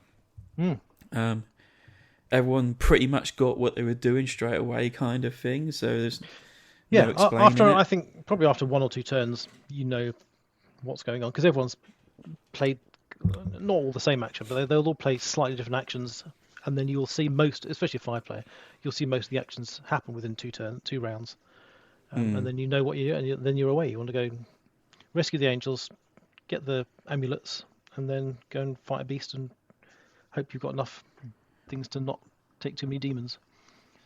And then keep going until you can beat everyone else in your points. Definitely. I think we've come to right to a conclusion. I took my clays with me, clay token. Your iron clays. They were so good. Because definitely having the token tracking your money on your ship would be an absolute nightmare. That would have been so easy to knock, and you just lose. And track how much money did you have? Oh, I'm not sure. Yeah. But you just give them clay tokens, which everyone loves playing with. Got love. Only Mark said that. He says, "Oh, I think they're slightly underweight." I said, "That's a dream of my whole life. That is." Anyway, I was like, "How can you tell me?" But anyway, they're lovely. Leave them alone. Don't touch my clays. But yeah, I think everyone enjoyed it. You enjoyed it, Nick? Yeah, I really liked it. And as you say, the asymmetric powers were not hugely asymmetric, but they were asymmetric enough that each person's power was very different. It felt very different, and you played a different strategy because of it, which I really liked. I really appreciated that. Yeah. It was very well done. Yeah, definitely. And it was very close as well, right up to the end. We were in, I think there was everyone was spread 2 points and 2 points and 2 points and 2 points and 2 points at the very end. So it was really good. We all kept up with each other. They were. What was it? Too overpowered. Ball game Jimmy 1-3-1. Debs, which was a person that joined us, the woman joined us, 1-2-1. Oh no, Nick, you were 1-2-6. Yeah, we were all I was spread. 117, and then Mark Pretty was 109. Yeah, it's all within a decent range. So we clearly all worked out what we were meant to be doing and managed to keep up with each other. I mean, Jimmy was just running away with it. He was pretty much ahead. He got. Well, he was. I think I overtook him at one point. Debs overtook him at one point, and then the last couple of turns he just ran ahead, and I just couldn't catch him at that point. I needed 2 more turns, I think, to do that. But yeah, really good. Enjoyed it. Yeah. You ran off and played more Age of Steam. Even more Age of Steam, yeah. So this is my second playtest of Age of Steam. It's the same game, yeah. Yeah, the same one. Okay. So yeah, this was good. I've looked up who the other people were now. So Chrissy and Brett Wright played it with me on the Friday, which were great. And then it was, I have to see all the comments now. Facebook's hidden all the comments, so I can't see them. It was, I need to close that window. Elliot and Graham Pauly were playing with this map, and we played it 3-player this time because I really wanted to see if it was viable to play as 3-player. They are very good Age of Steam players, and so they really pushed it, and it didn't break as well, 3-player, which is great. And I didn't go bankrupt, which was my aim in that game, because you can go bankrupt and be out of the game halfway through, and you have a cap of how many loans you can get. So if you run out of being able to take loans, you will eventually go bankrupt. But I managed to just keep up there. I think it was Elliot managed to win in the end. He pulled right ahead. But yeah, that was a really interesting play, and they had some very good feedback. So great stuff. Thanks, guys. Awesome. Yeah, I had put myself down for playing Perseverance Episode 3, which was a sponsored demo playthrough. That wasn't set until 7 o'clock, so I had a bit of time to wait between. Yep. I found the guys from Who's Turned Us Anyway podcast, and just chatting with them. They were grabbing me some food, and I was just like, and then one of Becky said, anyone fancy Kabuto Sumo? And I was like, yeah. Love a bit of bug wrestling on a tree stump action. And and yeah, so we played 4-player you play as teams, and just kept on swapping in and out for wrestlers. Played a few games of that. That was good fun. And then they afterwards had a game of Art Society set up, but they already had 4 people. So I was like, okay. So I wandered off, found you. You were playing your silly train game around a volcano, and I was just walking back when one of them rushes over to me and says, "Oh, do you want to play the game that someone's like going off to play something else?" I was like, "Yeah, all right, I'll come back and play." So Art Society. Now, this is a game I definitely would have picked up if it was on sale at Game Store. There, I love this. This is brilliant. It is basically tile placement, filling out your wall of artwork, and scoring. Not scoring points straight away. It's a weird scoring system. Not something I've come across already. So, you've got 5 different types of artwork, which is indicated by colours and like a symbol in it. And you've got your player board, you've got a wall. You're trying to fill up your wall. Yeah. You get extra points if you fill it out. And you've also got corners that need to be covered up because they'll lose your points. And you've also got this eyeline site, which if the most popular type of painting is in this points, you get extra points. In this eyeline site, you get extra points. But you don't know what that popular painting is going to be until you get to the end of the game. So it's kind of an auction game. Everyone's got like 20 cards that look like those kind of auction banner bat things they hold up, 1 to 20. And each round, someone's going to draw a selection of tiles from the box from 1 to 9. They're numbered, but they're different sizes. So they cover different areas of squares-ish on your wall. And they draw up how many players there is plus one of these tiles. And they can draw whatever they like up. They don't have to stick to any certain number. So if you draw one, like a 1 is really small, and a 9 is... Was a 9 quite large? Yeah, 9s were quite large. But they varied in sizes or lengths or things like that. You don't know what their paintings are going to be because you just see the backs. But when you put them out, you flip them over and then you see that what type of paintings are. They got 3 different frames. I think there's 3 different frame types and there's 4 different paintings, I said. You can't have the same type of picture together because you won't gain those points at the end of the game. But if you put 2 frames together or frames together of the same type, you earn bonus tiles. So your placement becomes really fixated like that because you're trying to get these extra bonus tiles because they help fill in gaps that you might have created. And then once you put all the tiles out, then you select from your 1 to 20 banners of how high you want to bid for this. So 20's high, 1's low. So you're picking, you all put down and you reveal. Whoever's got the highest one picks first. And so forth. If there's a tie, you look at the banner below. Whoever's got the highest breaks ties. Really clever.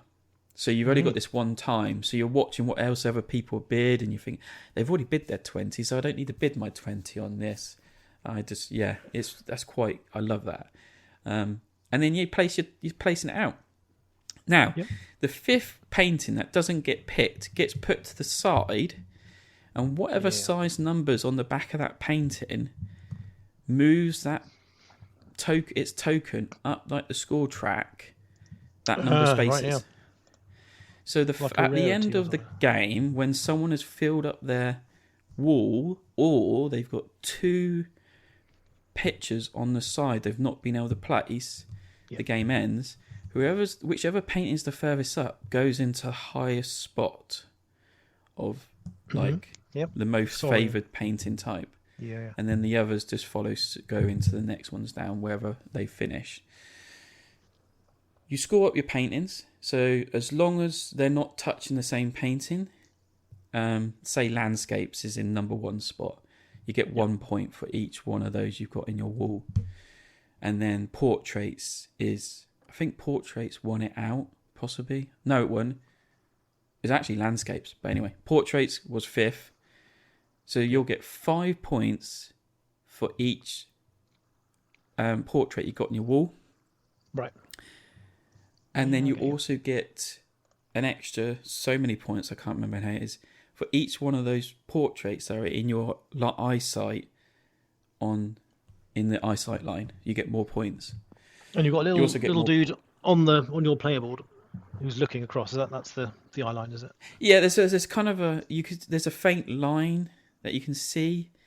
That's kind of the eyesight. It's like an area that's like 1/3 of the way up the wall.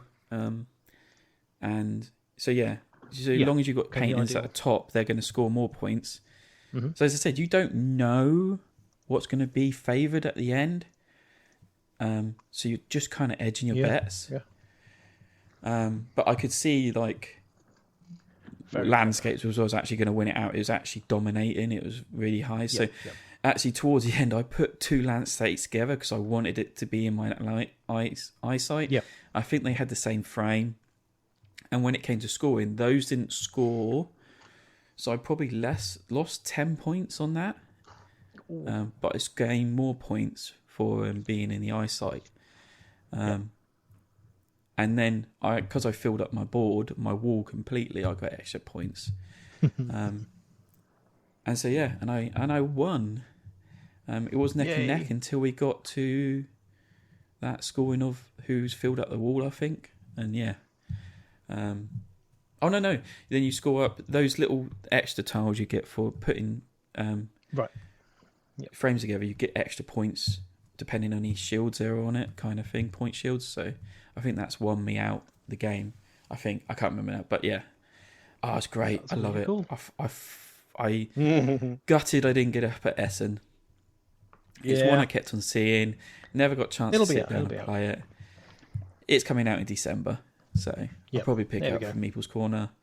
And two great things about it. The inside, the insert, it's got this felt line into it. Makes no difference. I don't know if it makes. But it feels really nice, yeah. It feels really nice. Really, and then also, this has got to be the first ever box lid that is dual layered. So it's got loads of pictures, and then it's dual layered, so it's like a frame around the pictures. Yeah, it's so unnecessary, but it just adds to it.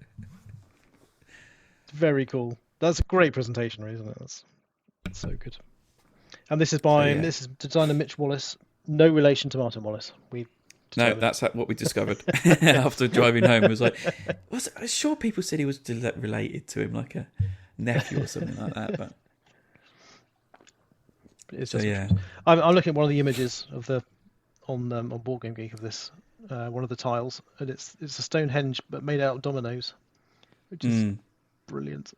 That's so good. Yeah, a lot of room for puns in the images, which is great stuff. Definitely. Cool. That's really good. So, as I was waiting to play my Perseverance game, you played a game you played last year, actually.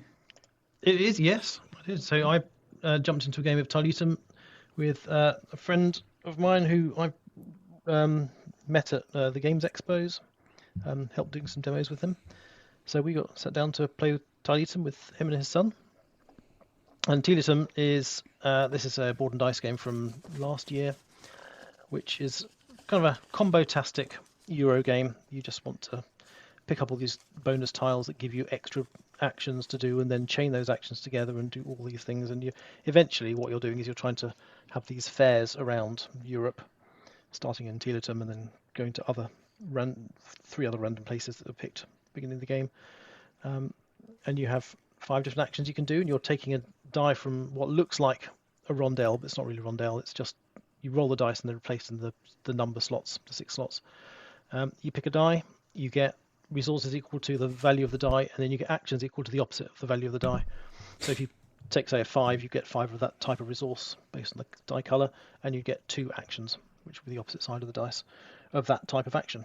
And you're doing things like you're moving around the map, you're building buildings, building columns, you're contributing to the cathedrals, you're going up the King's Track, you're housing people in your buildings, you're kind of renting out your houses to the same type of people, and you want to fill your houses up, and then they give you extra bonuses for the action then. So everything links into everything else, it all chains together, and it's very satisfying to play. The one thing which happened, I think, last year as well, when I played, is that someone can quite easily leap ahead of everyone else, and no one can then catch them, because of all the fairs are effectively multipliers for what you've done so far, and you might just be forced out of being able to get a decent number for one of those fairs, and then you just can't catch up. And so someone might be, and I think because it was Castoria, my friend who was playing, he won by probably almost 100 points. He almost lapped me on the score track. It was that far ahead, but we enjoyed it. It was great fun. It was nice to play it again. So I haven't played it since last year, actually. It's one of those games that I just never got back to the table. I have a copy, but I just haven't had a chance to play it. So it was really nice to be able to play it again. So yeah, it was a good one. Yeah, I just want to say, Art Society, I played with Becky, Adrian, and Stuart. I actually played with in the Glade with. So. Oh, cool. Yeah. Just give them shout out. Forgot to drop names. So yeah, I got on with my game of Perseverance, episode 3. A little bit anxious about this. Had played episode 1 with you, Nick. Hadn't played 2, but you explain there's not much difference. It was delayed starting because someone was have to finish off their game and pack it away. But after we had a 45-minute to nearly hour teach, we got on with the game. Yay! And it took forever. And it took a long players, time. Yeah. Oh, Jesus. I enjoyed it. I am not going to complain. I actually preferred it to better to episode. I actually preferred it to episode 1. Episode 1 was frustrating because it's that tower defense. You build up, it gets knocked down, you start again, and I was just, this is basically dice placement, worker placement, action, exploring lands. You've got dinosaurs you're riding, things like that. It's just everything you want from a dinosaur game in a way, I think. Riding dinosaurs, I mean, that's the dream. Yeah. There's actually so much going on that you just can't take it all in once in your first game. I think we're all in the same boat as just like, where's this goes? Oh, how? And then it started clicking into place, but there's a lot, and I think it's one of those games that needs another play. Once you know it, you see stuff, you learn stuff. Classic Mind Clash, you need to play it a few times before you get it. Because, as you say, there's so much to take on. Definitely. And actually, I could have just played this without playing episode 1, knowing anything about it. It makes no difference. I saw the similarities of where Nut 1 was. Yeah. But I was just glad that it's like, yes, I'm riding a dinosaur up into the wilderness, and I'm gone to this area and fought another dinosaur with my rangers and things like that. And I enjoyed it. Yeah. 4 players is a long time. There's a massive length between turns because it can be combo horrific. And am I right in remembering you only have 8 turns in the entire game? Yes. Is that right? That's it. Which is insane. 8 turns. Which doesn't think, how are you going to get this all done? But you get a lot done. Because you have pretty much 2 actions. Yep. So you can actually do quite a lot in your turn. And that's where the downtime comes in. Is like, I've done so much in this turn, but then you've got to go and you're going to take... I was pretty much walking off and just going off and getting food, and each round coming back with another bit of cake from the bar and thing. I was like, and for my third action is I'm going to order cheesecake. Right. No, I just like, this is going to be so long, and I'm still... And you can try and plan between your next turns.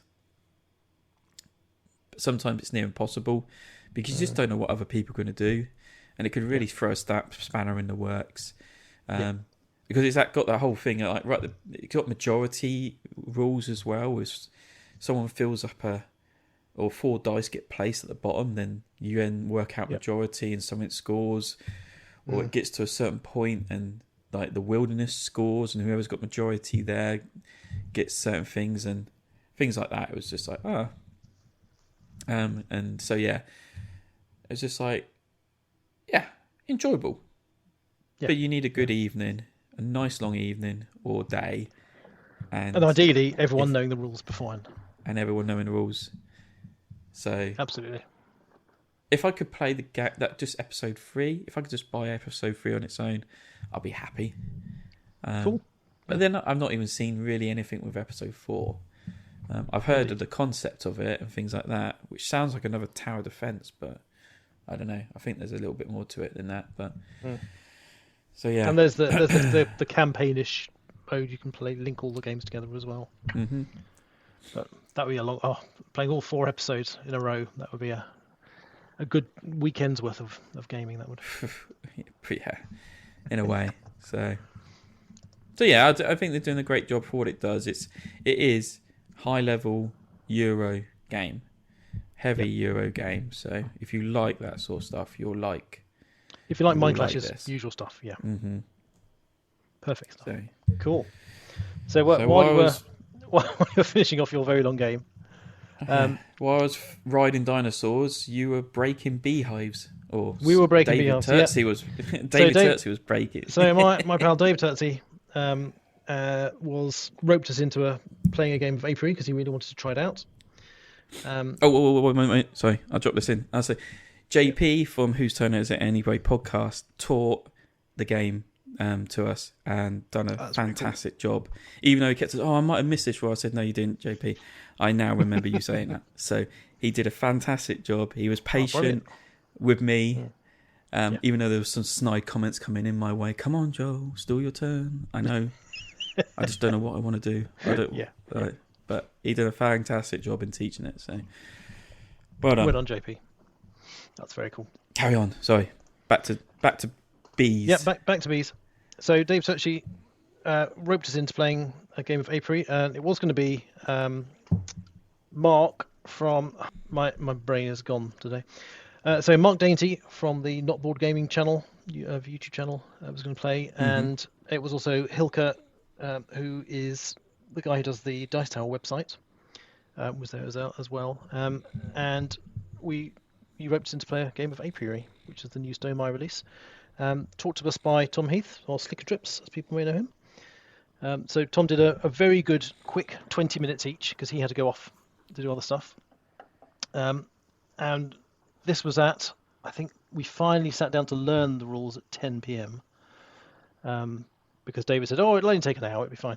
And it did, to be fair, it took an hour and a bit, I think, in the end. This was an amusing play, is what I would say.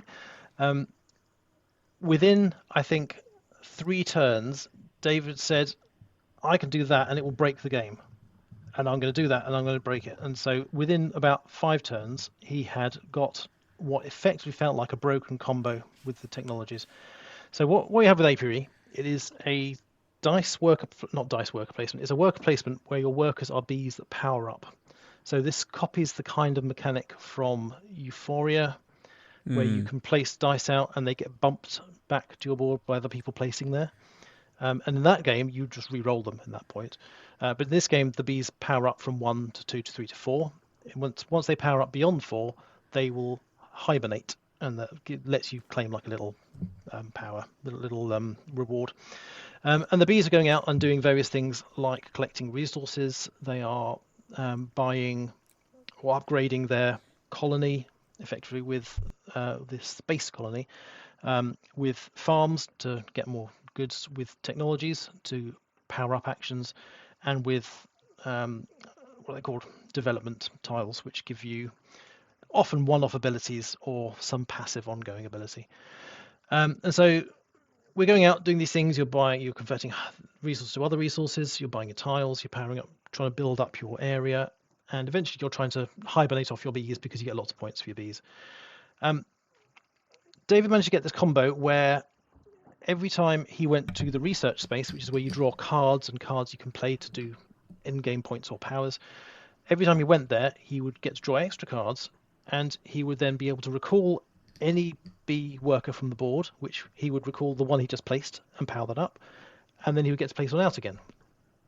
And he managed to combo this in a way that we managed to rush the game end, I think, probably sped it up by about 15 minutes, because he basically just cycled through all the hibernation spots, because he just powered all his the same. He just went to the same spot over and over and over and over and over, doing the same thing. Just got all the points. So he finished, I think he had double my score. Hilke and I were within 2 points of each other or so. He had double our score. He was way ahead. But Dave actually does this with games. He can see the strategy straight off usually, and he'll go, I'm going to do that, and that will guarantee that I'm going to win the game. The rest of it, the game that Hilke and I played, which was we were trying to explore the game and do various different things, mechanically it worked perfectly well. I didn't feel like I was a bee. I didn't feel like I was a space bee. I felt I was just getting resources and converting them to buy stuff to possibly get some points. It didn't feel very thematic at all. For a Stonemaier game, which usually I really like their presentation and the way that they kind of try and link the theme in, I didn't feel the theme worked, really. I don't quite know why. It was just a weird theme with space. I know a lot of people say it's a great theme. I don't understand that at all. I just don't get the theme. And the tiles that you buy to put into your colony to expand it, I didn't find very exciting at all. They weren't really very interesting. The cards you draw, if you draw lots of cards, if you put a high power B in the card spot, you can draw a lot of cards, and the cards give you one-off abilities, or they'll give you resources, or they'll give you endgame points. If you get lots of cards, you can really power ahead. And this is one thing that Tom Heath actually warned us of. He said you might want to limit it to, say, 2 cards per player per turn, which we didn't bother doing that, but we weren't drawing many cards, so we didn't really need to. And we tried to play it how we thought it wanted to be played, but it just didn't click. I don't understand the love for it. There's plenty of people who absolutely love it, and they're playing, and that's great. And it's got a high rating on Board Game Geek already. But I do not understand the game. I would quite happily never play this again. It wasn't interesting to me. There were too many weird things. So there, as well as a victory point track, there is a Queen's reward track, which gives you victory points. So there were 2 victory point tracks, effectively. One of which was just half the number of points as the other one, and you just add them together at the end. Why not just have a single victory point track and double the values on it? It didn't make a lot of the decisions didn't make sense mechanically. So very odd game. I'm very glad I've played it. I might possibly play it with Sam from the group at some point, because Sam loves it, because I want to see how he plays it. But yeah, I didn't quite get it. Yeah, interesting. Yeah, I did witness the end of it. I heard you laughing a lot at one point.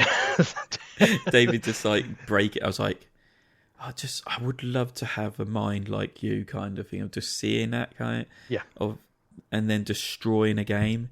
And I think that what makes him a great board game designer is he's able to do that. Absolutely. And so then he knows, okay, so this happened in this game. I'm not going to do this in my games, kind of thing. I'm going to make sure this doesn't happen. Yeah. So, and to be fair, he said mechanically there wasn't really anything wrong with it. It's just the way that all the mechanics were combined. Yeah. Just didn't work. They were too easily exploitable, especially with that. Yeah, he said that combo, which he just randomly came across, should have been found in playtesting if it was too powerful. But it was our first game. We might have played some things wrong, so I don't want to say it's broken. Just outright, I would say that we would want to play it a few more times to be sure if that was just a random coincidence. Is it just like a 1 in 3,000 chance? Exactly. Of that? But do we want to play a game where that could happen when there are so many other games? The only way to do it is play it again, like you said, and then look for that combo and try and do it yourself. And I kind of want to do that now. To try and break it again. But it was listen to this. It was a lot of fun playing it with Dave and Hilka, because of Dave deliberately just going ahead and breaking it. It was fun to see. Yeah. So yeah, and that was our night. That was another late one, and then uneventful drive home. Yes, no rain that this night. time. And you had your nice car as well. So. I had a lovely car. Nick was getting quite cosy in the seat that was heating up under his bottom. Heated seats, love it. And then I didn't rush next day. We had a game planned. We went separately because you said you had to be home early-ish, but we just ended up arriving and leaving at the same time anyway. So could have travelled up together. It was just one of those things. Indeed. So Marvel Zombies, a Zombicide game. I got this a few weeks ago from Kickstarter. A lot of boxes. I brought half the boxes with me. Yeah. And I made a fort on the table of boxes. Which Mark was very annoyed. Huge boxes. He kept pushing them over our way. It's very funny. Yeah, nearly pushed my stuff off. Yeah. It was like, oh, sorry, I didn't realise. I was like, no, it's fine, don't worry. But I was just like, look at this figure, look at this one, ain't this one great? Oh, if you look on the base of this, you see this. And like Nick's like, oh, this is amazing. So the detail they put into the figures is awesome. It's like really impressive. Nick already saw that Thor as a zombie is trying to pick up Mjolnir, his hammer, and because he's not worthy anymore to hold Mjolnir, he's just ripping his arms out of its like elbow sockets. Literally kind of rips his arms off, trying to pick it up. Oh, that's so good. so Favourite just little detail. I think my favourite detail was the fact that J. Jonah Jameson is holding a newspaper, which is a miniature, really thin miniature, and it says Menace on the front with a picture of Spider-Man. It was just brilliant. Just brilliant. Oh dear.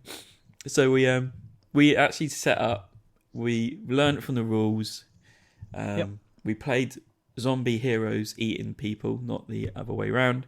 And we had to play as 2 characters, and so it was just me and Nick, and we picked 2 characters.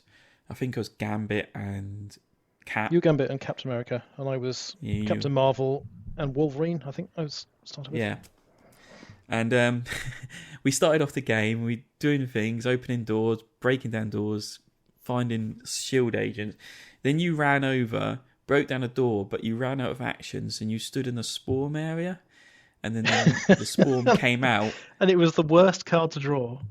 Yeah, it was like six people in your... 6 units at once. Yep. And I couldn't react, and we only have 5 hit points, and they all do 1 hit point. I immediately died in the first round. Now, I can't remember if we did that wrong. Or did we get a card that spawns an attack? It was a spawn and immediate attack, I think. Yeah. And it was like, oh, that game ended quickly. So we set up again. We just reset. We didn't change anything else. We just reset. Yeah. And then someone from who was playing with Whose Turn Is It On podcast, Martin, he came along, and I was like, do you want to play? You look a bit lost. He was like, yeah, all right then. Okay. So he sat down and took over one of your characters, and yeah, it was cool. Yeah, we did a lot better. We just done it. We did a lot better. We got out. We won the mission. It was really very nasty close. Though. It was very close. We almost a number of times almost died. Yeah, it did. What's it? Miss Marvel came out. Yeah, and so they come out, and they on the next turn they have. The heroes have 2 actions or 3 actions. Is it 2 actions? 3 actions, I think, until you upgrade it to 4. Yeah, something like that. Oh, no. I mean, the hero... Oh, the bad... yeah, she had 2, I think. 2 actions, so you can move and attack. And her hit range was 3 hit range. Stretchy arms. And it can go round the corners. Yeah, you really couldn't hide. And she was whacking us left, right, and centre every time. Captain America kept on getting hit, and he was inside this building. He's just getting punched by this hand coming through the door. So he actually had to run off and hide. Yeah, he did basically nothing for the rest of the game.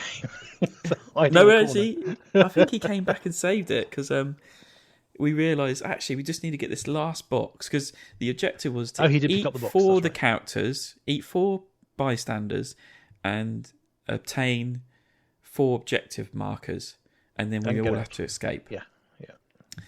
And I think he rescued himself. He healed himself up or something like that. And then there was another door he could actually bash down, get the objective, and then run out. Because when he got the objective, you get yourself up the score, the XP marker so far, and you get an extra action.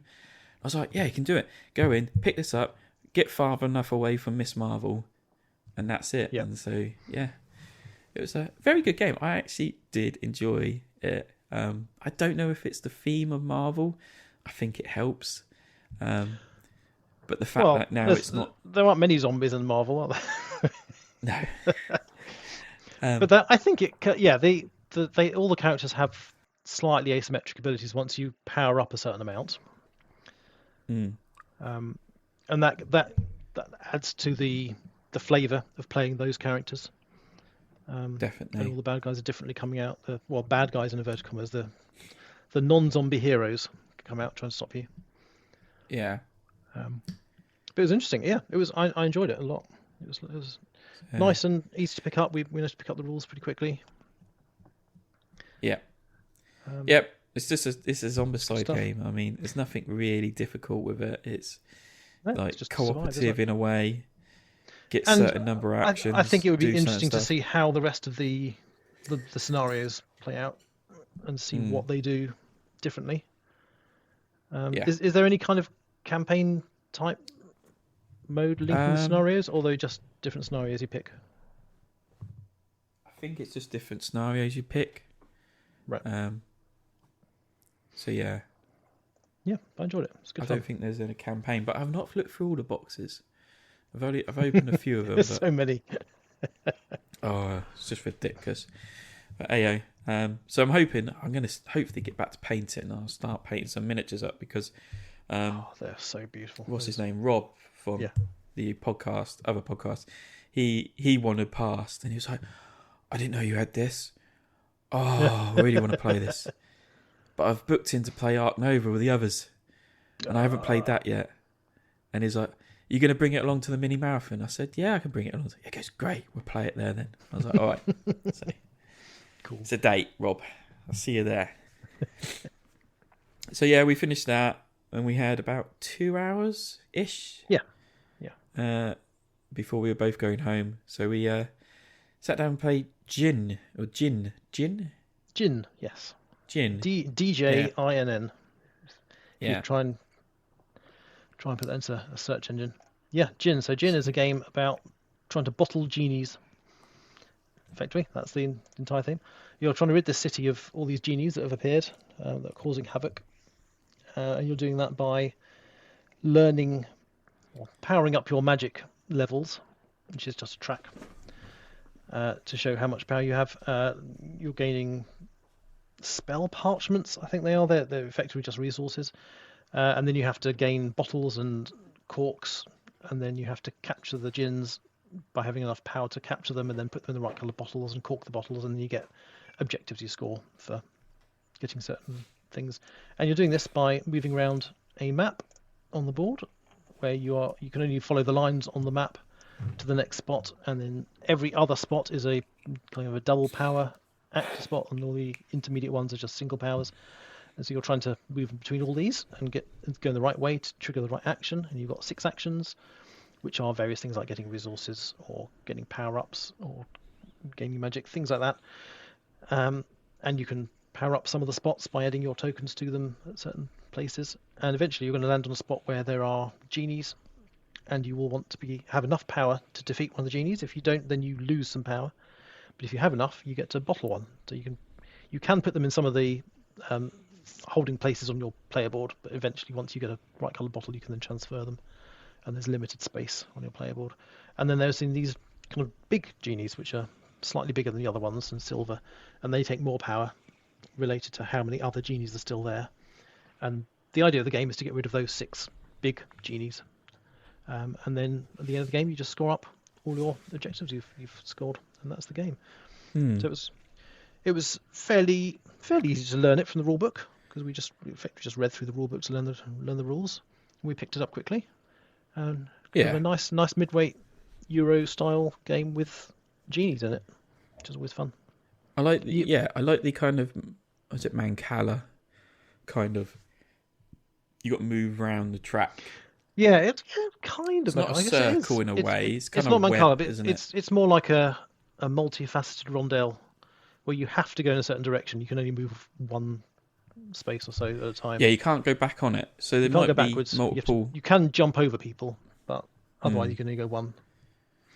Yeah, that was an interesting way of forcing certain actions to happen in certain orders. You had to plan ahead in that sense. I enjoyed it. I mean, we played the basic form, and I was like, I enjoyed that, but didn't get much out of it. But then there was like bits that hadn't been put in. That so we played what the rulebook advised. If your first game, just play it without these bits, and those bits were special abilities for the characters and personal objectives. And I think that would have elevated the game that a little bit more.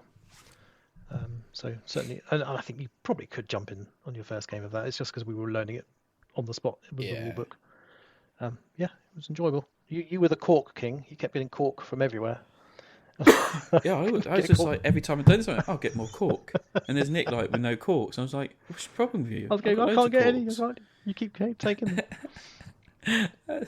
There's loads of corks there. You just need to go to the right places. But no, it's just one of those things. Every time I turned over a tile or did something, it's like, I'll get more corks. I've got no bottles, but I've got corks. Yeah. Right. I need to find some bottles from somewhere. All right. But anyway, no, I enjoyed it. I did say to Nick that this would be a good game for the club on Monday nights because I think this is like a good weight. It's an easy teach. It's an easy weight. Easy teach. And it's got some nice mechanics. Yeah, so it'll be fun. We'll put it in for a suggestion for games they should own. So yeah, I'll give it. Yeah, if I was rating it, I'd give it about 7 probably. Definitely. Yeah, happy to play again. Yeah. And that was our last game, our last one. It was. Gridcon. It was. But you got to play one last thing when you got home. I did. So the reason I left early, because it went on till 6, but we left about 2, I think it was. Yeah. The reason I left early is because my wife's birthday was on the Monday afterwards. Claire would have gone, but because I had 2 tickets, but because she's having a hip operation the Tuesday after we record this, she couldn't risk getting COVID or any kind of cold. And that's why I sound like I've got like meeples stuck up my nose, is because I've got concrud. You did get the concrud. So she was wise not to go. She was wise not to go, and I think luckily I've isolated myself enough from her that I've not passed it on. But so yeah, that's why she didn't go. She would have been there. She gutted she couldn't go, but I said to her, look. She said about what time am I finishing on Sunday. I said, it goes on till about 6. She goes, well, I can't do that then. I was like, well, what do you want to do? She goes, well, I want to pay more ticket to ride Legacy. I was like, well, I can come back early if that's what you want to do. So she said, well, if you don't mind. So, yeah, came back and we played another game at Ticket to Ride Legacy, and I won that. And, more cool stuff is happening. I mean, so... Which game are you in now? What number? We've just done 2. Okay. Near the beginning still. Yeah. Oh, it's fascinating. I want to know what happens, but I want to play it to know what happens. yeah, you should play it. It's really cool. So yeah, that's our weekend. Bring and Bile. The Bring and Buy. Breathe. Bring and Buy was there again. Again, it's not the most fruitful of like Bring and Buys. I sold quite a few pre-weekend, and then sold one while at the weekend, and I did all right. I bought one game. I bought one of my Grail games that I talked about on the podcast recently. Bought Francis Drake. Fantastic stuff. It's not the upgraded version, like Lewis did have beforehand. I looked for the upgrade pack. They don't sell it anymore. But then I looked at it and was like, it's nothing a 3D printer can pick up or sort out for you. Yeah. So that might be my Christmas present to myself this year. I was slightly gutted. I wish I checked it a little bit more when he gave it to me, because I don't know if it was missing or someone's taken it. Is one of the chests is missing. I don't know if it wasn't there when he handed it to me, but then I also put it with my stack of games in the other game room, quiet and show. I don't know if someone thought, oh well, if I'm missing one and taking it, I'm not sure. So I'm a little bit gutted with that. I am going to try and contact the makers if they're still around and see if they've got another spare chest. But everything else is there, and so it's quite good. So I'm happy to pick it up. You can sub something in for the chest, can't you? Well, it just holds these stones that you collect for exploring. So it's just a hiding mechanism, really. It's nothing really I'm sure you can substantial. Find them 3D print one. There you go. 3D print one. Yeah, that's why I need one. Claire, I need a 3D printer because I'm missing a piece from this game. It's only going to cost best reason 150 quid. Yeah, that's less than most Kickstarters. It's fine. Shh, don't tell her that. Very cool. So yeah, Yep. Great weekend. Great fun. definitely. Well done to Paul and Vicky. Definitely. Another successful one. I'm looking forward again to next year. It's great going to this weekend because I know a ton of people that go to it, a bit like you, that I've known gaming with Paul and other places.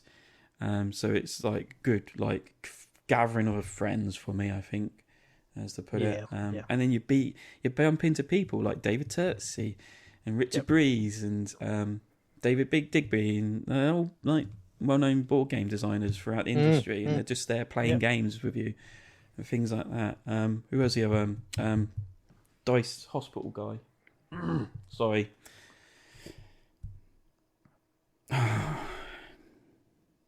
can see his name. Oh, Mike Nudd was there, I think. Mike Nudd, that's it. Yep. He was there. So yeah. Cool. Just great weekend. Great exploring games.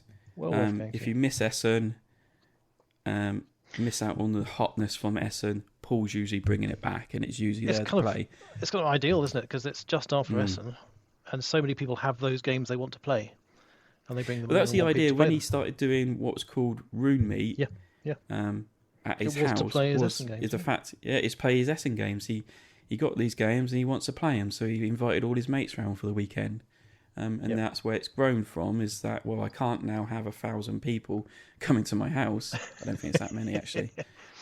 But it's quite that many. 200 people coming to my house to play games. I need to rent somewhere out. So that's when it turned into Gridcon. Yep. But, yeah. I think we covered everything. Haven't we, Nick? Yeah, that's all our games. Anything else you want to put in? I'm fascinated by the thing in the non-game things we're currently into. Was this in here last time? It says wool is awesome. So yeah, Sam talked about Wool, the book, and it's now the silo on the TV series. I downloaded the book. I've listened to it. It's awesome on Audible. I'm hooked. Cool. Every chance I'm getting, I'm like sticking my headphones in and listen to a bit more. So yeah. I'm looking forward to finishing the book. I think I've got to listen to the other one and then I can watch the TV series. So be interesting to see how they do it. Yeah, brilliant. Very cool. I haven't got anything on the non-game list. I've had no time to do non-gaming things. No. Too many games. No, I've just been sick since. Yeah, unfortunately. You were poorly. Okay. But anyway. All right. Cool. Thanks everyone for listening. Yeah, thank you for listening. Mini ramblings. It's only going to be an hour. Once you edit it down. Do apologise for my nasaliness. Really now bunged up and that. So, but thanks for listening. Hope you enjoyed the show. If you got any suggestions or comments you want to make about this show or this episode, please send them through to any of our formats. Our social medias that we've got, and we'll do our best to answer them, especially if you go to Discord. It's still active. There's a couple of people in there talking to us, so come along. It doesn't harm, it doesn't cost anything, and it's just another way of communicating with us. So and we love people that are talking to us, and if you want to, we have got a board game arena guild or group are they community, and we're setting up games and playing that. We've got a Heat Championship mode going on at the minute. Yeah, so good. I'm losing that. So Sam is once again ahead. No, I think I'm ahead this time. Have you got ahead? Excellent. Can't let Sam win. Yeah, can't let Sam win.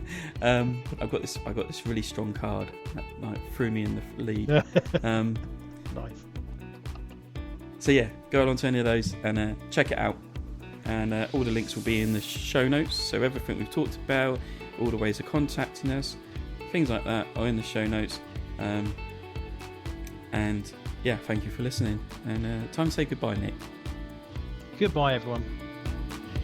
And goodbye.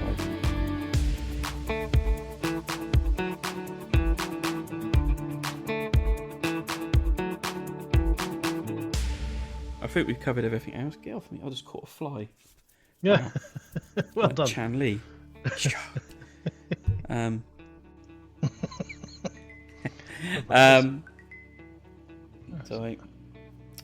Go away. Watch. You've not turned off your smartwatch? Oh. No, I did not turn off my smartwatch. Hello? Mm-hmm. What are you doing? Oh, right.